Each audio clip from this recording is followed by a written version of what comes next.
I'm Lieutenant Colonel Sandra Johnson, 40 years old, and I built my career from quiet work no one ever saw but everyone depended on. For years, I supported family who never understood the weight of what I carried. But when my aunt mocked me in front of a room full of people, calling me a secretary, while her SEAL son sat right there, I made a choice that changed everything. Have you ever been dismissed or humiliated by someone you'd gone out of your way to protect? If you have, tell me your story in the comments. You're not the only one. Before we get into what happened, tell me where you're watching from. And if you've ever had to stand your ground after being underestimated, hit like and subscribe for more stories about boundaries, respect, and reclaiming your worth. What happened next might surprise you. I sat at Marjorie's dining table, running my finger along the rim of my wine glass while she arranged serving dishes with the precision of someone who'd hosted this meal 100 times before. The roast was perfect. The napkins matched the tablecloth. Everything about the evening screamed careful orchestration, which should have been my first warning sign. Sandra, honey, would you pass the rolls? Marjorie's smile was warm, practiced. She'd been my aunt for 38 years, my second mother for most of them. Tonight felt different though. Something in the air had shifted. Nathan sat across from me, his SEAL trident gleaming against his dress uniform. He was home on leave, still carrying that quiet intensity that comes from operating in places most people can't pronounce. He'd been watching me since I arrived, his expression unreadable. Not hostile, just careful. Alert. So Sandra, Marjorie began, her tone bright and conversational. Still doing the admin work at the base? I took a slow sip of wine. I run operations.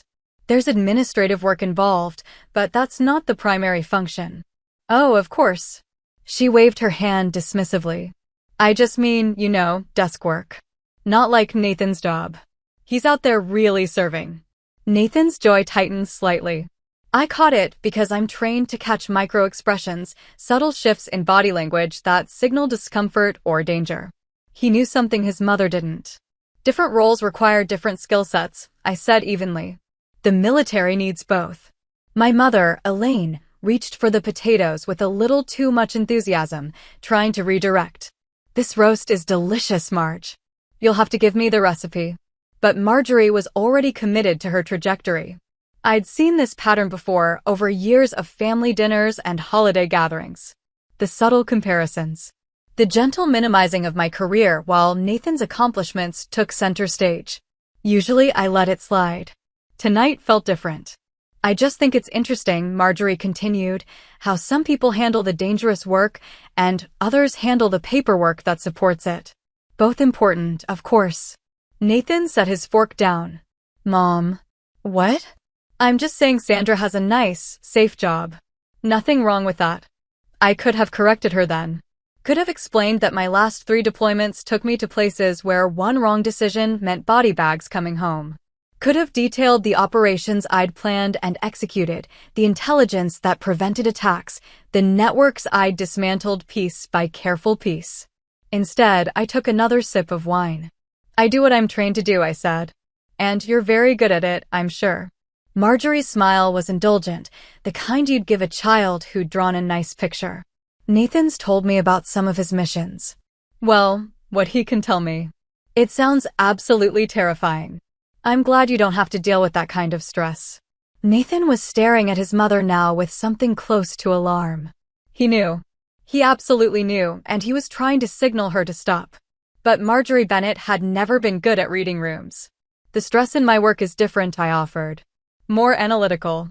Exactly. Brain work, not physical danger. Much better suited to you. My mother made a small sound, something between a cough and a protest. She knew more than Marjorie did, though not everything. Security clearances create strange boundaries in families, invisible walls where information stops flowing. I looked at Nathan. He gave me the smallest shake of his head, a gesture so subtle his mother wouldn't have caught it. A warning. Or maybe a plea.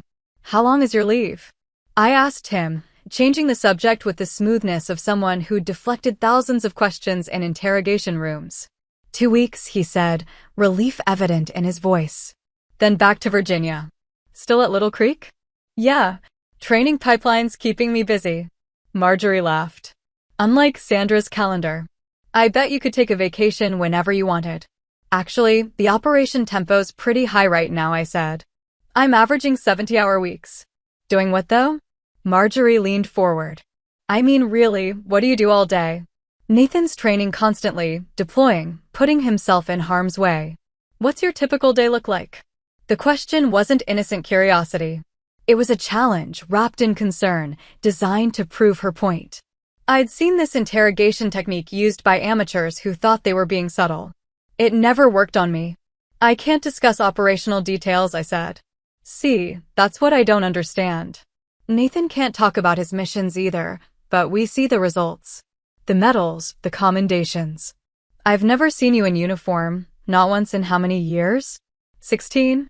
18, I corrected. And my work doesn't generate public recognition. Convenient, she said, still smiling. Nathan's knuckles were white around his knife. Mom, you should drop this. Why? I'm just curious about what my niece does. She's been in the Air Force almost 2 decades, and I still don't really know what her job is. Doesn't that seem strange to you? No, Nathan said flatly. It doesn't. Well, it does to me. Some people handle real danger, real operations. Others shuffle papers and make it sound more important than it is. The room went very quiet. Even my mother, who normally played peacemaker, seemed frozen. I set my wine glass down carefully, making sure it made no sound against the wood. I run intelligence operations, I said, my voice level and professional. The paperwork is incidental to the actual mission work. Intelligence. Marjorie's tone made the word sound quaint. So you read reports? Analyze data? Meanwhile, Nathan's jumping out of helicopters and clearing buildings. Different missions require different expertise, I said. The special operations community relies heavily on intelligence support to be effective. Support, Marjorie repeated. Exactly. Supporting the real operators. That's what I mean. You support people like Nathan who actually do the dangerous work. Nathan's voice cut across the table. Mom. Stop. What? I'm complimenting her support role. You're embarrassing yourself. Marjorie blinked, clearly not expecting her son to push back. I'm just being honest about the difference between combat roles and desk jobs. You don't know what you're talking about, Nathan said. I know my son is a Navy SEAL who risks his life, and my niece works in an office. I could have left it there. Should have, probably. Let Nathan handle his mother's misunderstanding and extract myself from the situation with my clearance intact. But 18 years of subtle dismissal had built up behind my teeth, and Marjorie's smile had gone from condescending to triumphant. I don't work in an office, I said quietly. I run operations. Black operations. The kind that don't make the news because they can't. Marjorie laughed. Oh, Sandra. I'm sure what you do feels very important. What's your code name? Nathan asked suddenly. His mother frowned. What? If she's running operations, she has a code name. What is it? He was giving me an out, I realized. A chance to de-escalate by staying vague. But Marjorie's expression had shifted from condescending to openly mocking, and something in me decided she'd earned the truth. Oracle 9, I said. Nathan went absolutely still. His face drained of color so fast I briefly worried about his blood pressure. The fork in his hand clattered onto his plate. Mom, he said, his voice barely above a whisper. Stop talking right now. But Marjorie was already laughing, missing entirely the change in her son's demeanor. Oracle 9? That sounds like something from a movie. Mom. Please. Nathan's voice carried a note I'd never heard before. Fear. What? It's ridiculous. Sandra's sitting here pretending she's some kind of, she outranks everyone at this table, Nathan said. Everyone I've ever served with. Everyone I'll ever serve with. Mom, you need to stop talking right now. Marjorie's laugh died in her throat. She looked between Nathan and me, confusion replacing her certainty. What are you talking about? Nathan's hands were shaking slightly. I noticed because I notice everything. Oracle 9 isn't a code name. It's a call sign. It means she's running theater-level intelligence operations. It means she's probably cleared higher than my commanding officer. It means he stopped, running his hand over his face. Mom, I can't even tell you what it means because I don't have the clearance to know what she actually does. That's absurd. She's my niece. I've known her since she was born.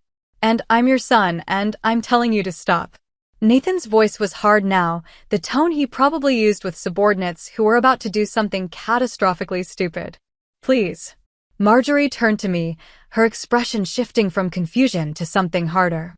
Is this true? Are you really this oracle person? Yes, I said simply. Then why have you never said anything? Why let everyone think you're just doing administrative work? Because operational security matters more than your opinion of my career, I said. The words came out colder than I'd intended, but I was done managing her feelings. My mother made a soft sound of distress. Sandra. No, I want to know. Marjorie's voice was rising. If you're so important, why all the secrecy? Why not just tell us? Because people like you don't need to know, I said. The work I do stays classified for a reason. It's not about impressing family members at dinner parties. People like me? Marjorie's face flushed. I'm your aunt. I've supported you your entire career. You've minimized my career for 18 years, I corrected. Every promotion, every assignment, every achievement, you've dismissed them as administrative fluff while celebrating Nathan's accomplishments. Because Nathan's accomplishments are visible. He's earned medals, commendations, so have I said quietly. You've just never seen them because they're classified. The last operation I ran prevented a coordinated attack on 3 U.S. embassies. Before that, I dismantled a weapons trafficking network that was supplying IEDs to insurgents. I've been deployed to 17 countries, worked with every special operations unit in the DoD, and briefed the National Security Council 4 times. But sure, I'm just a glorified secretary. The silence that followed was absolute. Even the sound of traffic outside seemed to fade away. Nathan was staring at his plate. My mother had tears in her eyes. Marjorie looked like I'd slapped her. I didn't know, she said finally. You didn't want to know, I replied. You wanted me to be what you decided I was. It was easier than accepting that maybe you didn't understand what I did. If you'd just told me, I couldn't tell you. That's what classified means. And even if I could have, you wouldn't have believed me. You wanted Nathan to be the hero and me to be the support staff. It fit your narrative better. Marjorie stood up abruptly, her chair scraping against the floor. I think you should leave. Marge, my mother started, but Marjorie cut her off. No. She comes into my home, to my dinner table, and insults me. Accuses me of not supporting her. After everything I've done for her. I stood slowly, placing my napkin beside my plate. Thank you for dinner. Sandra, wait. Nathan was on his feet too. Mom, you're being stay out of this, Nathan. I won't. She's right. You've been dismissive of her career for years. I've heard you do it. And now that you know the truth, you're kicking her out instead of apologizing. She doesn't get to talk to me that way in my own home. She told you the truth, Nathan said. That's all she did. I grabbed my jacket from the coat rack. My mother followed me to the door, her face stricken. Honey, maybe if you just know, I said gently. I'm done explaining myself to someone who doesn't want to understand. I drove home in silence, my hands steady on the wheel despite the adrenaline still flooding my system. It wasn't the confrontation itself that bothered me. I'd handled worse in interrogation rooms, boardrooms, and combat zones. It was the weight of 18 years of minimized accomplishments finally coming to the surface. Oracle 9. The call sign I'd earned after running a successful operation in Syria that extracted 3 captured NATO intelligence officers. The designation meant I had tactical command authority over special operations units, that I could authorize missions worth millions of dollars, that I briefed generals and admirals on threat assessments that shaped military strategy. And my aunt thought I pushed papers. My phone buzzed with a text from Nathan. I'm sorry.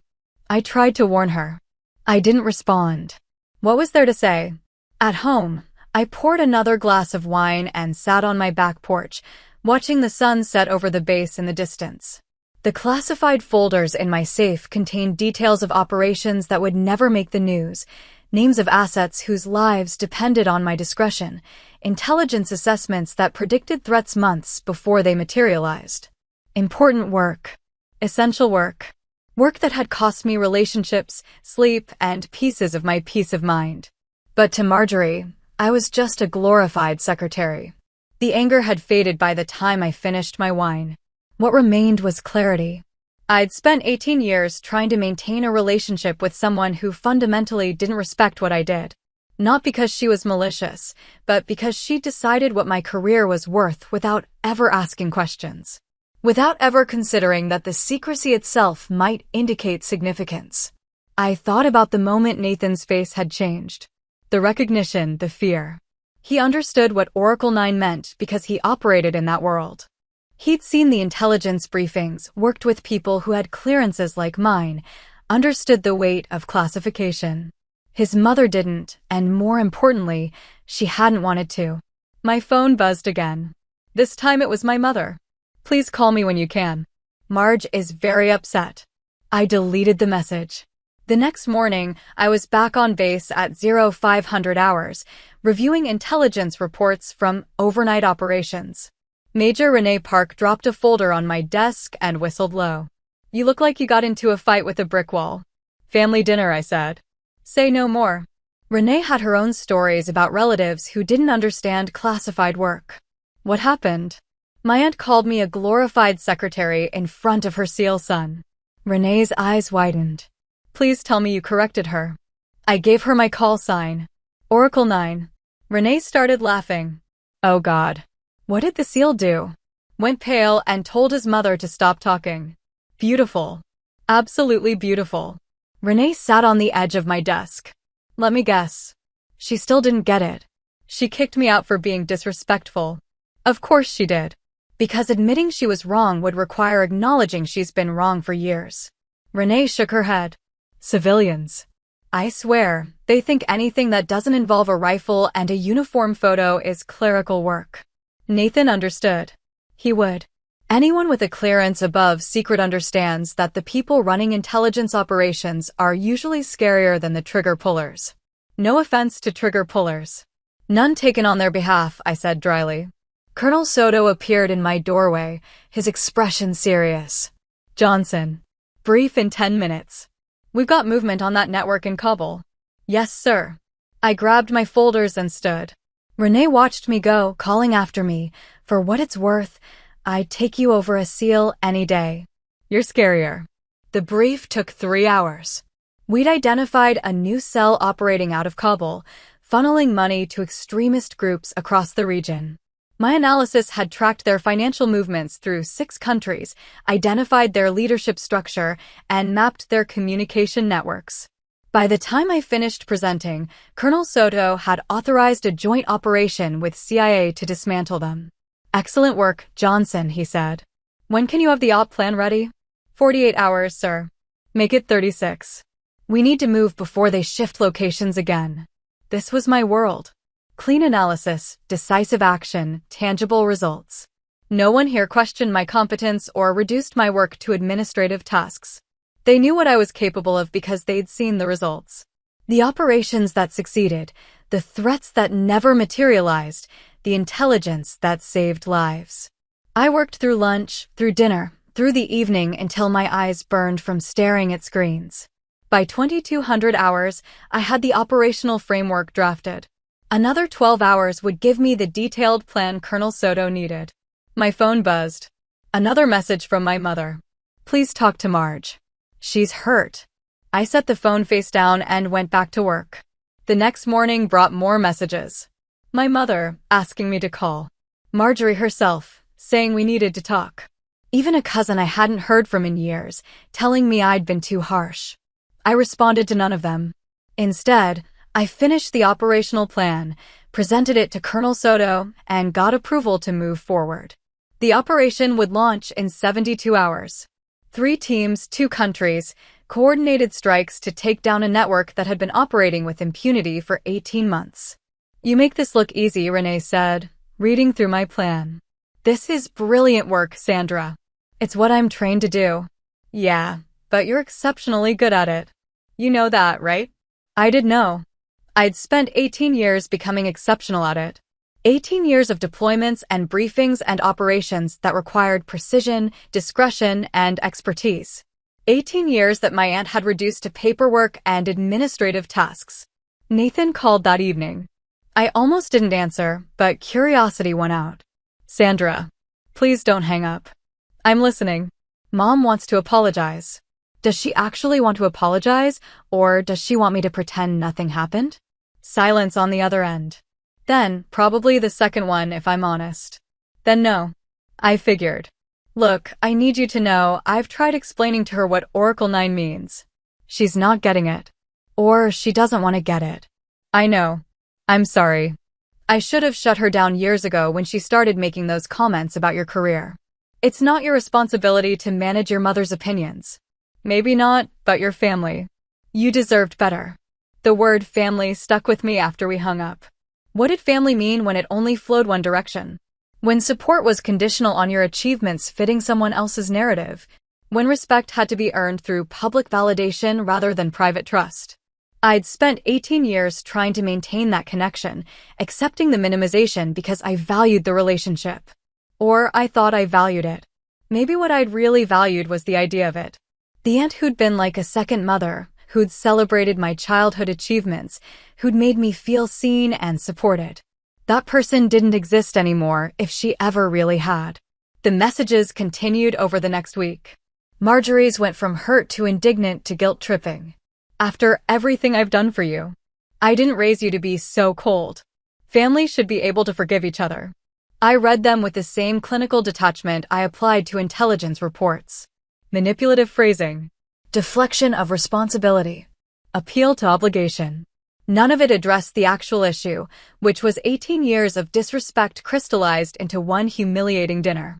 My mother called, her voice tired. Honey, I know you're hurt. But Marge is family. So am I said. And she spent 18 years telling me my career didn't matter. She didn't understand what you do. You said it yourself, it's classified. She didn't try to understand. That's the difference. She made assumptions and then mocked me for them. She feels terrible. She feels embarrassed. That's not the same as sorry. My mother sighed. What do you want from her? Nothing. That's the point. I'm done wanting her approval or respect or understanding. She doesn't have to care about my career. But I don't have to maintain a relationship with someone who actively diminishes it. That's very harsh, Sandra. It's a boundary, I corrected. There's a difference. The operation in Kabul went off flawlessly. 3 simultaneous raids, 14 arrests, financial networks frozen across 6 countries. The kind of success that would never make the news because acknowledging it would compromise sources and methods. Colonel Soto called it some of the best intelligence work he'd seen in 20 years.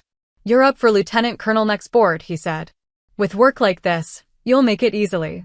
Oh, 5. Lieutenant Colonel. Another promotion Marjorie would dismiss as administrative if she ever heard about it. Another achievement that would go uncelebrated in my family because it couldn't be explained. I thought about that as I drove home that night. How much of my career had existed in shadows, not just from enemies, but from the people who were supposed to know me best. How many operations I'd run, how many threats I'd neutralized, how many lives I'd saved, all invisible to the people who thought they knew what I did. It didn't make the work less meaningful. If anything, the secrecy was part of what made it matter. Intelligence work succeeded because it stayed invisible. Because the threats we stopped never materialized. Because the networks we dismantled fell apart quietly. Because the operations we ran left no trace. But it did make family relationships complicated. Renee invited me for drinks that Friday. We sat at a quiet bar off base, the kind where half the patrons had security clearances and nobody asked questions about work. My sister asked me what I do last week, Renee said. I told her I analyzed data. She said that sounds boring. What do you actually do? Last month? Tracked a cyber intrusion back to a state-sponsored hacking group, identified their methods, and helped FBI shut down their access to DoD networks. Renee took a sip of her beer. But yeah, totally boring data analysis. My aunt called me a glorified secretary. I heard. Stories made the rounds. You're kind of a legend now. I groaned. Great. No, seriously. You gave her Oracle 9 and her seal sun went white. That's beautiful. Pure poetry. It was petty. It was honest. There's a difference. Renee leaned back. You know what I think? I think we apologize too much for doing important work. Like we're supposed to be humble about the fact that we're good at our jobs. That we've earned our clearances and our ranks and our responsibilities. Your aunt wanted you to be small. You showed her you weren't. That's not petty. That's just truth. She kicked me out of her house. Because the truth made her uncomfortable. That's on her, not you. I thought about that. About how much energy I'd spent over 18 years making other people comfortable with my career. Downplaying achievements, staying vague about deployments, accepting minimization because explaining felt impossible. How much of myself I'd compressed to fit into Marjorie's narrative of who I was supposed to be. I'm not going back, I said. To her house. To pretending I'm less than I am. To accepting dismissal because it's easier than demanding respect. Renee raised her glass. About damn time. The weeks passed. Marjorie's messages grew less frequent, then stopped entirely. My mother occasionally mentioned her, testing whether I'd softened. I hadn't. Nathan checked in regularly, updating me on his training cycles, never pressuring me to reconcile with his mother. She's struggling with it, he said during one call. The cognitive dissonance. She built this whole narrative about your career, and now it's collapsed. She doesn't know how to process it. That's not my problem to solve. I know. I'm just saying, she's dealing with it. Good. 3 months after the dinner, I got promoted to lieutenant colonel. The ceremony was small, attended by my immediate chain of command and a few close colleagues. My mother came. Nathan flew in on leave. Marjorie wasn't invited. Colonel Soto pinned the silver oak leaf on my uniform himself. You've earned this 10 times over, Johnson. One of the finest intelligence officers I've had the privilege of commanding. The reception afterward was brief.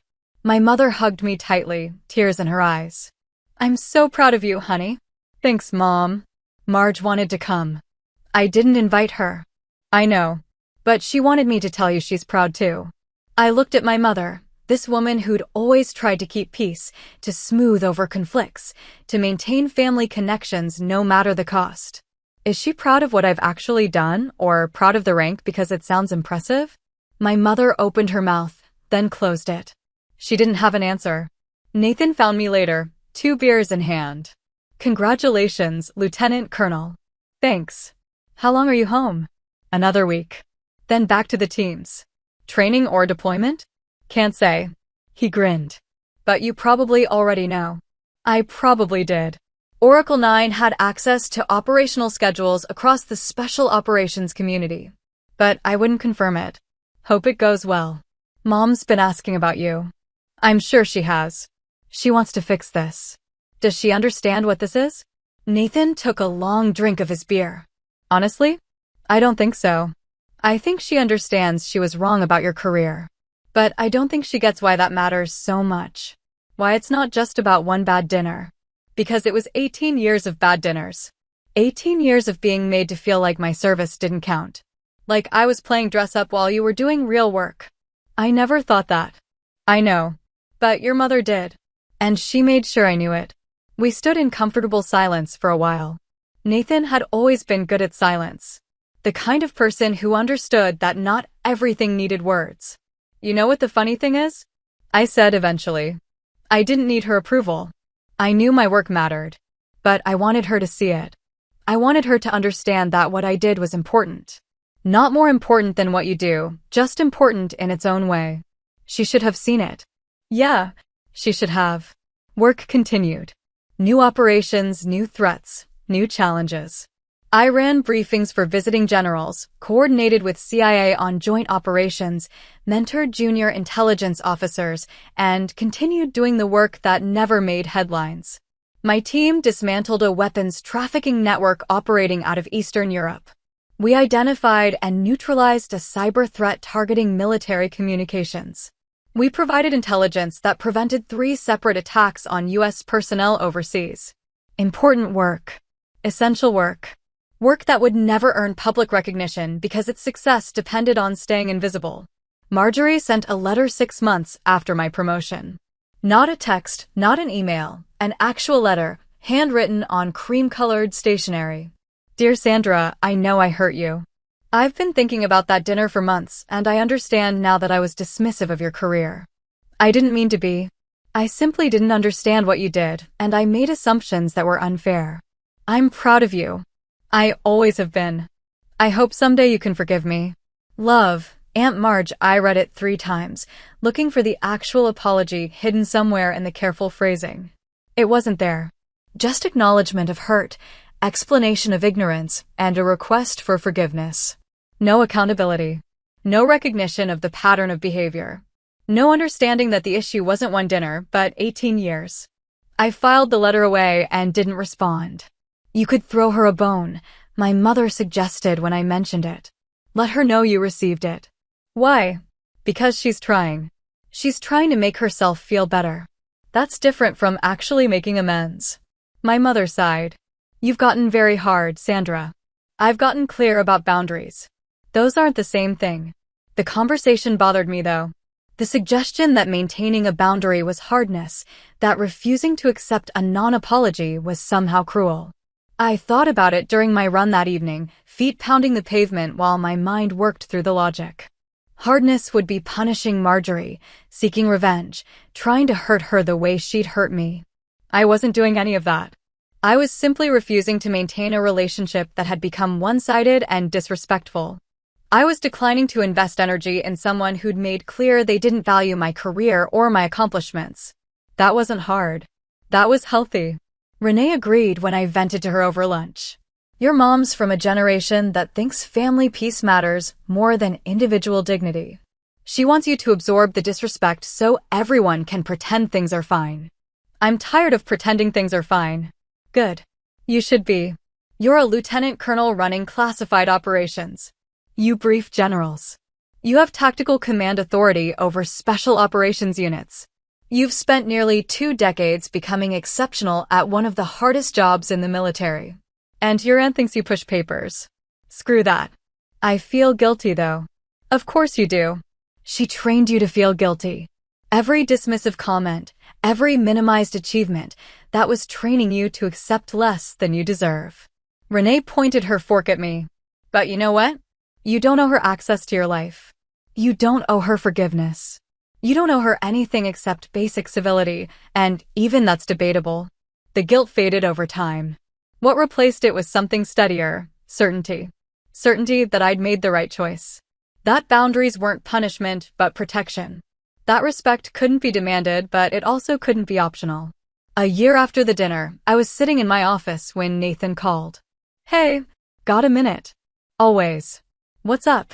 I'm at MacDill for a briefing. Ran into Colonel Soto. He speaks very highly of you. He's a good commander. He said you're the best intelligence officer he's worked with in 30 years. Said your operational instincts are uncanny. That's generous of him. Sandra. Nathan's voice was serious. I need you to hear this. What you do matters. I know Mom never understood that. But everyone who works with you knows. The SEALs you've supported, the operations you've planned, the intelligence you've provided, it matters. It saves lives. My throat tightened unexpectedly. Thanks, Nathan. I should have said it years ago. Should have shut Mom down the first time she made one of those comments about desk jobs. I didn't, and I'm sorry. You're not responsible for your mother's opinions. No, but I'm responsible for mine. And my opinion is that you're one of the most competent, capable officers I've ever encountered. Your work has directly supported missions I've run. Intelligence you provided has kept my guys safe. So thank you for your service and for being good at what you do. After we hung up, I sat for a long time, staring at the wall of my office. The commendations I couldn't display publicly. The operation photos that remained classified. The evidence of 18 years of service that existed only in locked safes and encrypted files. It was enough. It had to be enough. Because the people who understood the work, who saw the results, who benefited from the intelligence, they knew. They respected it. And their respect meant more than Marjorie's approval ever could. The story could have ended there. Clean boundaries, professional success, personal peace. But life rarely provides clean endings. 18 months after the dinner, my mother called with news. It's Marge. She's sick. The diagnosis was serious. Cancer, aggressive, poor prognosis. My mother delivered the information in a careful, neutral tone, waiting to see how I'd respond. "I'm sorry to hear that," I said. And I was. Being angry at someone didn't mean wishing them harm. "She's been asking for you." "Mom." "I know. I know you have boundaries. But she's scared, Sandra. And she's family." I thought about it for 3 days. Weighed obligation against self-preservation. Considered whether this changed anything fundamental about our relationship or just added urgency to an already complicated situation. In the end, I went to see her. Not because she deserved it, not because I'd forgiven her, but because I could live with seeing her one more time. I couldn't live with refusing and wondering later if I should have. Marjorie looked smaller in the hospital bed, diminished by illness in ways that had nothing to do with our history. She smiled when I walked in, a tentative expression that didn't quite reach her eyes. "Sandra, you came. Mom said you wanted to see me." "I did. I do." She gestured to the chair beside her bed. "Please sit." I sat, keeping my posture neutral, professional. This was a courtesy call, nothing more. "I've been thinking a lot," Marjorie began. "About that dinner. About everything I said." "Okay. I was wrong. Not just wrong, I was cruel. I diminished your career because I didn't understand it, and I didn't try to understand it because it was easier to assume I knew what you did." I waited. There had to be more. Nathan explained what Oracle 9 means. Or what he could explain without violating security clearances. He said you have authority over operations he could only dream of running. He said people with your clearance level usually brief presidents. She looked at me, really looked at me, for what felt like the first time in years. "I'm sorry. I'm genuinely, deeply sorry for not seeing you clearly." The apology landed differently than the letter had. Maybe because death puts things in perspective. Maybe because she'd had time to actually think instead of just react. Maybe because Nathan had spent 1.5 years patiently explaining things she should have tried to understand decades ago. "Thank you," I said. "Can you forgive me?" I considered the question honestly. "I can accept your apology. Forgiveness is more complicated." "Fair enough." She smiled sadly. "I don't deserve easy forgiveness." We talked for an hour. Not about her illness, not about the past, about the present. About my recent promotion to full colonel, which had happened 3 months earlier. About Nathan's upcoming retirement from the teams. About the grandchildren she wished she'd see grow up. When I left, I felt lighter. Not reconciled, not restored to our old relationship, but lighter. The anger had burned out months before, replaced by something like acceptance. She'd been wrong. She'd apologized. I'd set boundaries. We'd all survive. Marjorie died 6 weeks later, surrounded by family. I attended the funeral, stood beside Nathan during the service, and accepted condolences with grace. My mother squeezed my hand afterward. "Thank you for coming. It meant a lot to her that you visited. It was the right thing to do. She loved you, you know. Even when she didn't show it well." I know. And I did know. Love and respect weren't the same thing. You could love someone and still fail to see them clearly. Still minimize their achievements, still project your expectations onto their reality, still hurt them without meaning to. The funeral reception was subdued. People shared memories of Marjorie, her generosity, her hosting skills, her devotion to family. No one mentioned the complicated relationships, the unresolved tensions, the years of small hurts that accumulated into larger wounds. Funerals weren't for honesty. They were for comfortable myths. Nathan found me on the back porch, escaping the crowd. "You doing okay?" "Yeah. You." I knew it was coming, but it still hit hard. He was quiet for a moment. "She did love you. She was just terrible at showing it toward the end." "I know. She read your letter. The one you sent after you visited. She read it every day."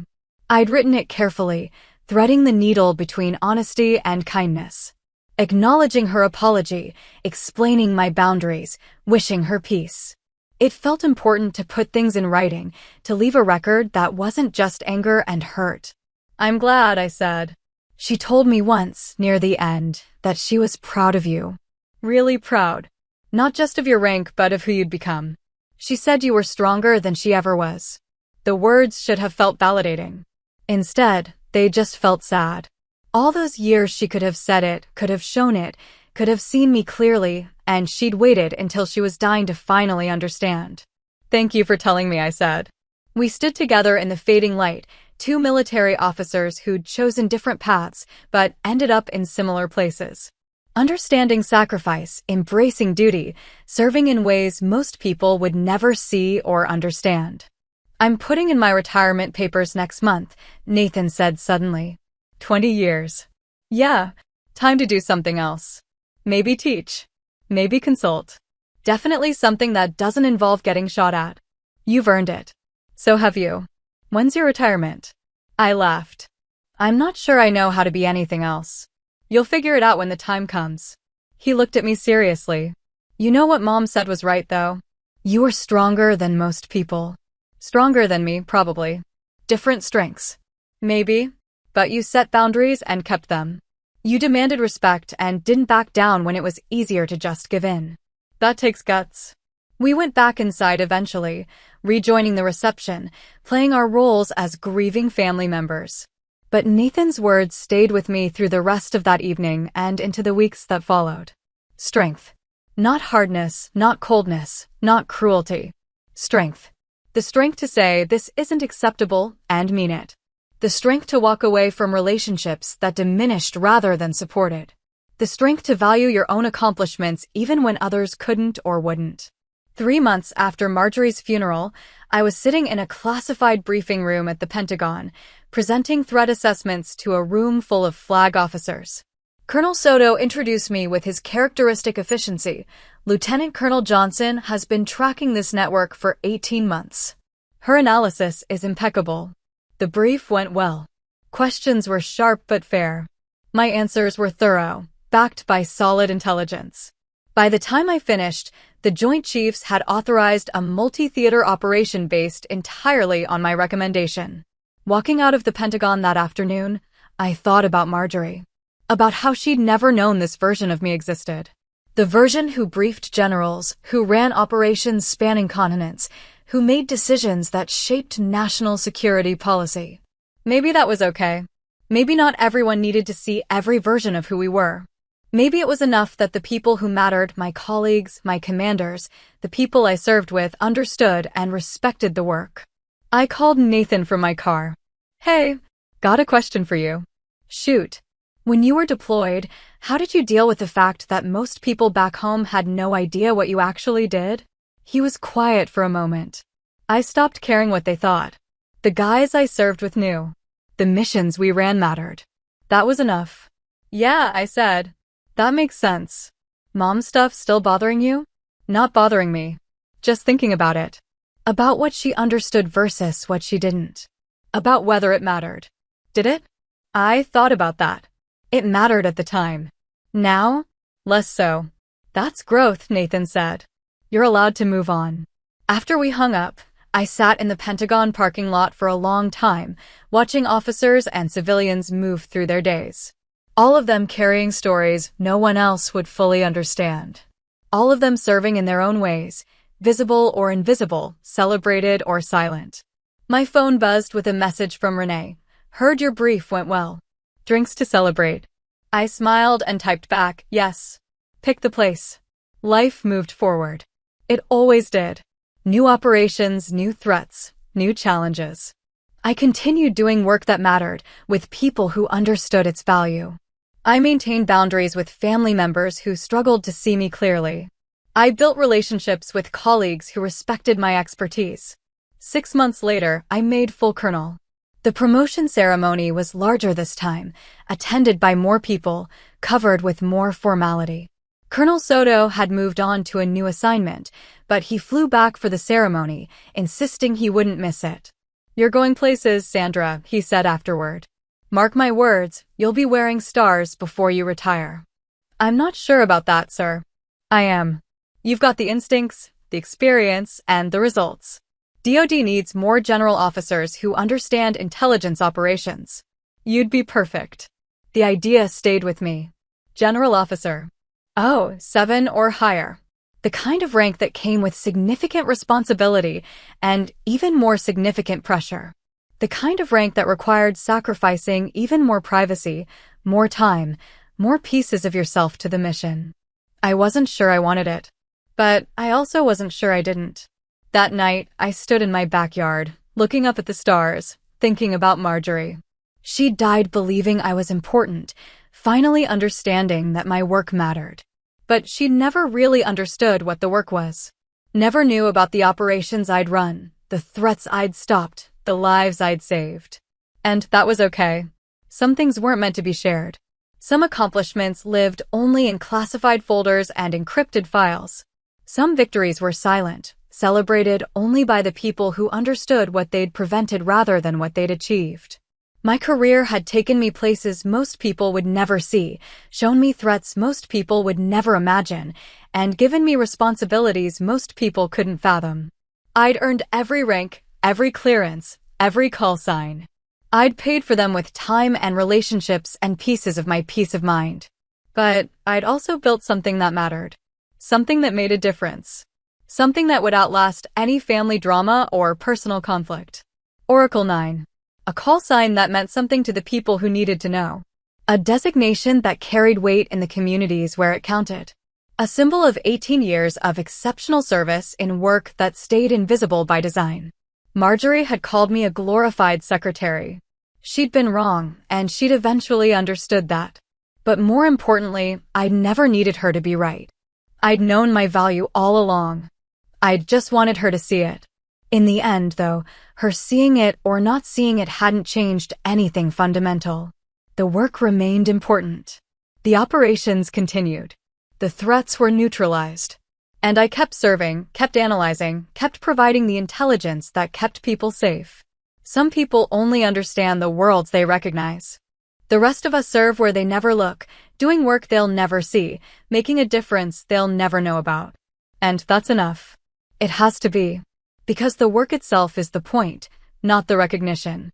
The mission is what matters, not the acknowledgement. The service is its own reward, even when it's invisible.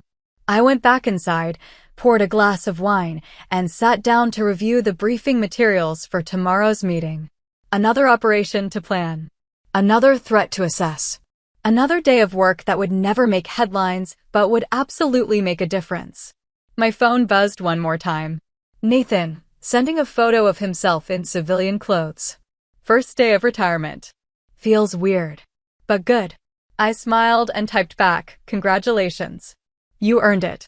His response came quickly, "So did you. When you're ready." When I was ready. Maybe someday. But not today. Today, there was work to do. Operations to run. Intelligence to analyze. Threats to neutralize. Today, I was Oracle 9, and that was exactly where I needed to be. 15 years later, I stood in the mirror adjusting my dress uniform, running my fingers over the single star on each shoulder. Brigadier General Sandra Johnson. 07. The promotion had come through 6 months ago, and I still wasn't entirely used to the weight of it, not the physical weight of the insignia, but the responsibility it represented. Colonel Soto had been right. I'd made general officer. It had taken another decade of operations, briefings, deployments, and careful navigation of Pentagon politics, but here I was. The first woman to hold this particular position in Air Force intelligence, running strategic operations across 3 theaters. My phone buzzed. Nathan, checking in like he did every few weeks since his retirement. Big day. You ready? Today was the ceremony.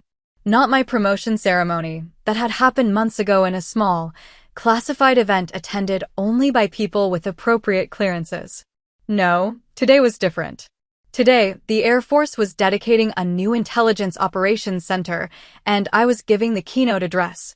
More importantly, the center was being named after Colonel Adrian Soto, who'd passed away 2 years ago from a sudden heart attack. Ready as I'll ever be, I typed back. Wish I could be there. Me too. Nathan had moved to Montana after retirement, bought a small ranch, and was living the quiet life he'd always talked about during deployments. He'd married a woman named Rebecca, a nurse who'd never served but understood what it meant to serve. They had a daughter, Emma, who was now 13 and apparently showing interest in the Naval Academy. Life moved in strange circles that way. I drove to the base, waving at the gate guard who snapped a sharp salute when she saw the star on my vehicle. That still felt surreal too. Being saluted by officers, having people stand when I entered a room, watching colonels who'd once outranked me, defer to my authority. Major General Patricia Reeves met me at the operations center, her 2 stars catching the morning sunlight. She'd been my mentor for the past 7 years, grooming me for exactly this kind of leadership position. Sandra. Good morning. Morning, ma'am. How are you feeling about the speech? Confident.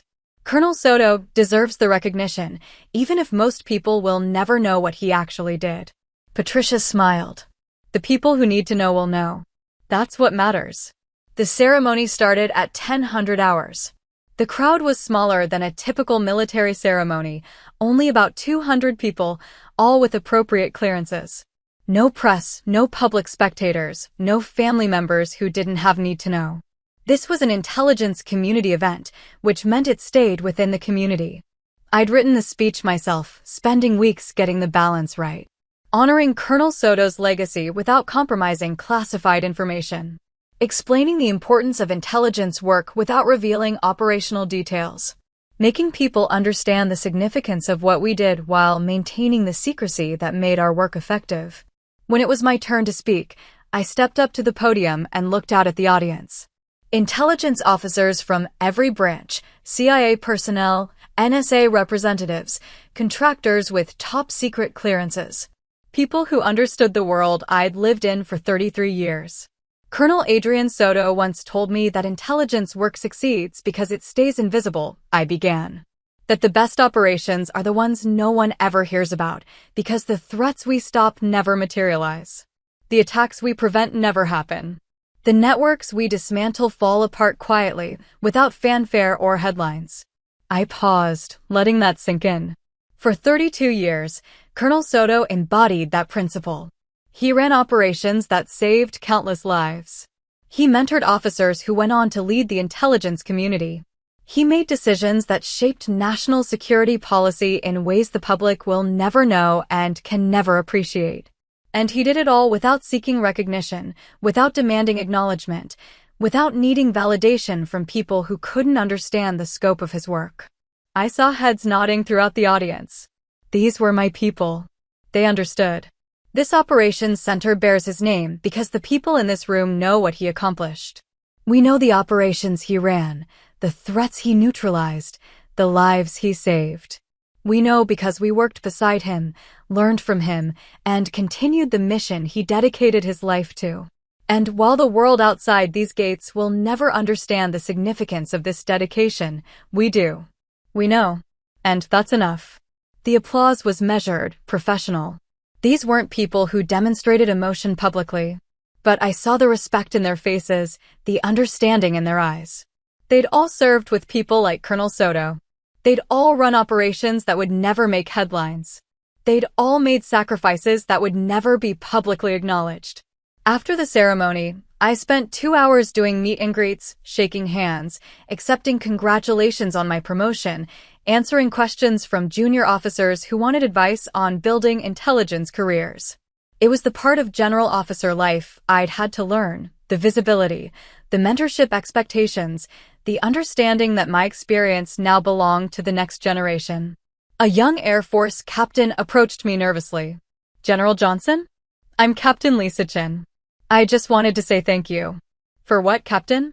For showing me this career path is possible. I'm in my 4th year as an intelligence officer, and I've been told more times than I can count that women can't do strategic operations, that we're better suited for analytical roles. Seeing you make general officer, running theater operations, it matters. I looked at this young woman, maybe 26 years old, and saw myself 3 decades ago. Confident but uncertain, capable but constantly questioned, determined to prove herself in a field that didn't always welcome women in leadership. Who told you that? I asked. My previous commander. He's not in my chain anymore, but he made it very clear that he thought women lacked the decisiveness for operational command. And what do you think? I think he was wrong. I think I can do this job as well as any man. Then prove it. Not to him, not to me, not to anyone else. Prove it to yourself. Run good operations. Make sound decisions. Build expertise that's undeniable. And when people question your capabilities, let your results speak for themselves. She smiled, standing a little straighter. Yes, ma'am. Thank you, ma'am. Watching her walk away, I thought about all the times I'd faced similar doubts. Not from Marjorie. She'd barely understood enough about my career to question my fitness for it, but from colleagues, commanders, and counterparts who'd assumed my gender meant I couldn't handle high-pressure operations. I'd spent 33 years proving them wrong, one operation at a time. The reception afterward was held in the new operations center's main briefing room, a space that would soon be filled with classified displays and operational planning materials. Right now, it was just empty walls and a few tables with refreshments. Patricia found me again, this time with a man I didn't immediately recognize. He was wearing civilian clothes, but carried himself like military. Sandra, this is James Mitchell. He worked with Colonel Soto 20 years ago when you were still a major. Recognition clicked. The Yemen operation. You were CIA. James smiled. Good memory. I heard you made general. Congratulations. Thank you. Adrian spoke highly of you. Said you had the best operational instincts he'd ever seen. I see he was right. We talked for a few minutes about Colonel Soto, sharing stories that would never leave this room. Operations in Yemen, Syria, Afghanistan, Iraq. Intelligence work that had prevented attacks, disrupted networks, and saved lives. Work that had cost all of us pieces of ourselves, sleep, relationships, certainty about the world. He'd be proud of you, James said before leaving. He always said you'd make general officer. Said you understood that intelligence work isn't about being the smartest person in the room. It's about asking the right questions and trusting your team to find the answers. After the reception, I drove to a small cemetery outside the city. Colonel Soto was buried there, in a plot with a simple headstone that listed his rank, his years of service, and nothing else. No mention of the operations he'd run, the threats he'd stopped, the lives he'd saved. Just a name, rank, and dates. I stood in front of his grave for a long time, thinking about mentorship and legacy. About how he'd taken me seriously as a young lieutenant colonel when others had dismissed me. How he'd pushed me to develop my operational instincts, trusted me with increasingly complex operations, and advocated for my promotion even when it meant losing his best intelligence officer to a new assignment. They named the operations center after you, I said quietly. You'd hate the attention, but it's done. And Captain Chin just told me you're the reason she joined Air Force Intelligence. Something you said during a recruiting event 7 years ago. So your influence outlasted you, just like you always said good intelligence work should. The wind picked up, rustling through the trees around the cemetery. I'd never been religious, never believed in signs or messages from beyond. But standing there, I felt at peace with the choices I'd made, the career I'd built, the boundaries I'd maintained. Marjorie had been dead for 15 years. The anger I'd felt toward her had faded long ago, replaced by something like understanding. She'd been limited by her own experiences, unable to see beyond what she recognized. That wasn't malice. It was just human nature. People understood what they could see, and intelligence work was designed to stay invisible. My mother had passed away 5 years ago, peacefully in her sleep. We'd reconciled after Marjorie's death, though our relationship had never quite returned to its earlier warmth. Some boundaries, once established, became permanent features of the landscape. Nathan was one of the few family members I'd stayed close with. He understood the military life in ways civilians couldn't. Understood the sacrifices, the secrets, the cost of service. Our quarterly phone calls were easy, comfortable, filled with the kind of shorthand that came from shared experience. I got back in my car and drove to my office at the Pentagon. Even as a general officer, I still spent most of my time analyzing threats, planning operations, and briefing senior leadership. The rank had changed, but the work remained fundamentally the same, trying to see threats before they materialized, trying to prevent attacks before they happened, trying to keep people safe in ways they'd never know about. My assistant, a sharp lieutenant colonel named David Park, met me at my office door. General. You have 3 messages from CENTCOM, one from NSA, and the DNI's office called about tomorrow's briefing. Thanks, David. Give me 30 minutes, then we'll start with CENTCOM. I sat at my desk, looking at the photos on the wall. Me with Colonel Soto at my lieutenant colonel promotion. Me with Patricia Reeves at a classified ceremony in Germany. Me with Nathan at his retirement party. A career documented in images that showed uniforms and ranks, but revealed nothing about the actual work. There was one new photo, added just last month. Me shaking hands with the president in the Oval Office after briefing him on a successful operation in North Africa. An operation that had taken 18 months of planning, involved coordination with 5 allied intelligence services, and prevented what would have been a catastrophic attack on European targets. The president had thanked me personally, told me the nation owed me a debt that could never be publicly acknowledged. I'd responded with the same words I'd used 1,000 times before, just doing my job, sir. Because that's what it was. My job. The work I'd chosen 33 years ago when I'd commissioned as a second lieutenant, young and idealistic and certain I could make a difference.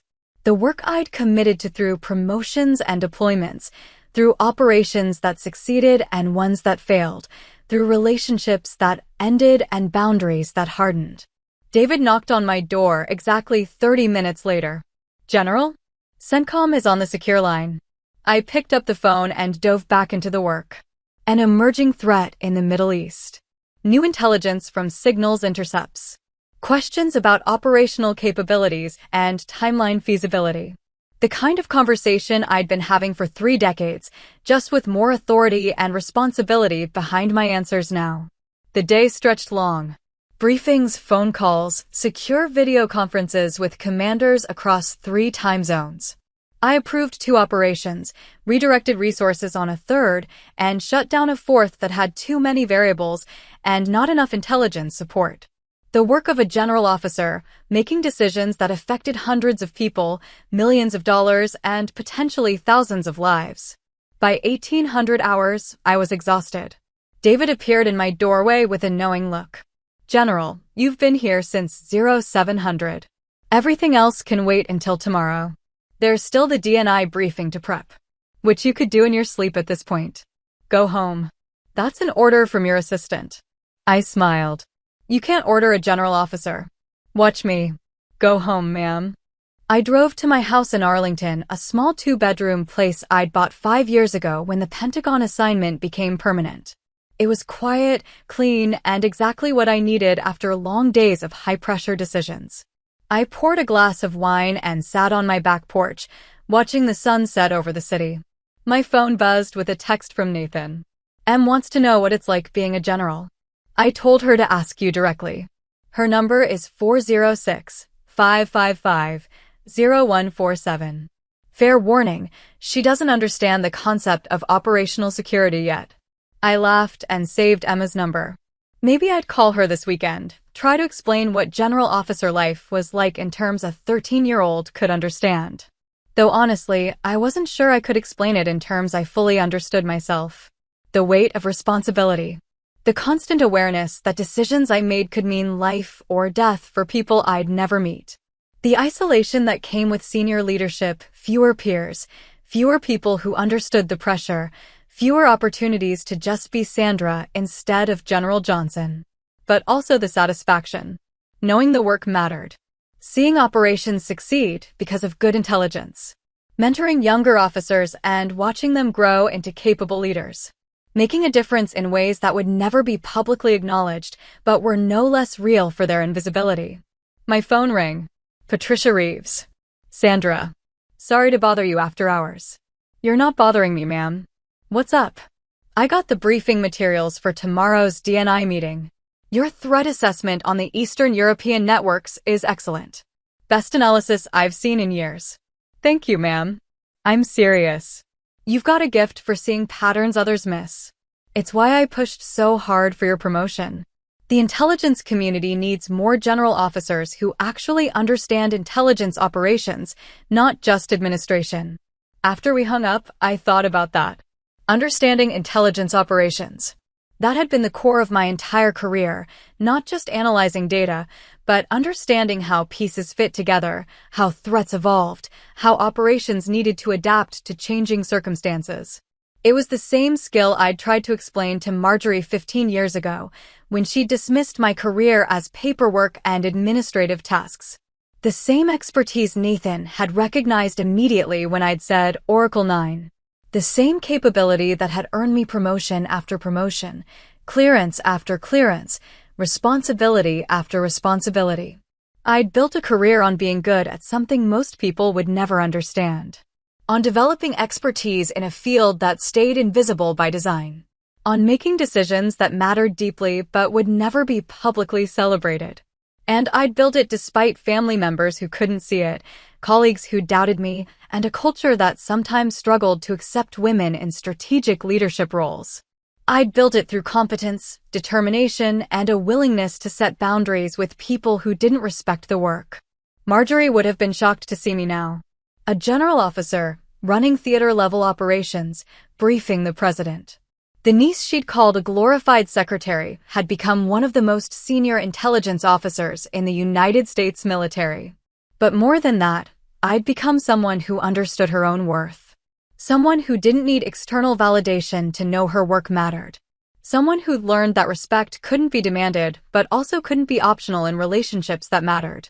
I'd learned that lesson the hard way, at a dinner table 15 years ago when I'd finally drawn a line. When I'd refused to accept dismissal and diminishment. When I'd chosen dignity over family peace. It had been the right choice. I knew that now with certainty. The years since had proven it. I'd flourished professionally, grown personally, and built relationships with people who saw me clearly and valued what I brought to their lives. Nathan. Patricia. Colonel Soto before he died. Dozens of colleagues and mentors who'd understood the work, respected the expertise, and treated me as an equal. Those relationships had sustained me through deployments and operations, through promotions and setbacks, through the long years of service that had brought me here. My phone buzzed again. This time it was an email from Captain Chin, thanking me for the advice and asking if I'd be willing to mentor her through the next phase of her career. I replied immediately, yes. Let's set up a monthly call. Send me your schedule. Because that was part of the responsibility now. Not just running operations and briefing senior leaders, but bringing the next generation along. Making sure young officers like Captain Chen had the support and guidance I'd received from people like Colonel Soto. Making sure they understood that intelligence work mattered, even when it stayed invisible. That their contributions were essential, even when they couldn't be publicly acknowledged. That they could build careers that made a real difference, even if their families never fully understood what they did. The sun had fully set by the time I went back inside. I had emails to answer, briefing materials to review, decisions to make. But for a moment, I just stood in my kitchen, glass of wine in hand, and let myself feel satisfied with the life I'd built. 33 years of service. 18 years since that dinner with Marjorie. 15 years since her death. And here I was, Brigadier General Sandra Johnson, still running operations, still making a difference, still serving in ways most people would never see or understand. Some people only understand the worlds they recognize. The rest of us serve where they never look, doing work they'll never see, making a difference they'll never know about. I'd made peace with that years ago. Had learned to find meaning in the work itself, rather than external recognition. Had built a life around service that mattered more than acknowledgement. And standing in my kitchen, uniform jacket draped over a chair, star still gleaming on the shoulder, I knew I'd made the right choices. Every boundary I'd set, every operation I'd run, every promotion I'd earned, it had all led here. To a career that mattered. To work that made a difference. To a life lived on my own terms, with dignity intact and respect earned. Marjorie had called me a glorified secretary. She'd been wrong.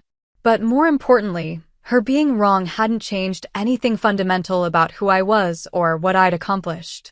I was Oracle 9. I was Brigadier General Sandra Johnson. I was a woman who'd spent 33 years serving her country in ways most people would never understand. And that was more than enough. It was everything. Tomorrow I'd brief the DNI, make decisions that affected operations across 3 theaters, and continue doing the work that had defined my adult life. But tonight, I'd sit with the satisfaction of a career well built, a life well lived, and boundaries well maintained. I raised my wine glass in a silent toast. To Colonel Soto, who'd believed in me. To Nathan, who'd understood. To Captain Chen and all the young officers following behind. To everyone who'd served in the shadows, doing work that mattered without needing recognition. And to myself, for having the strength to demand respect, the courage to set boundaries, and the commitment to build a career that made a real difference.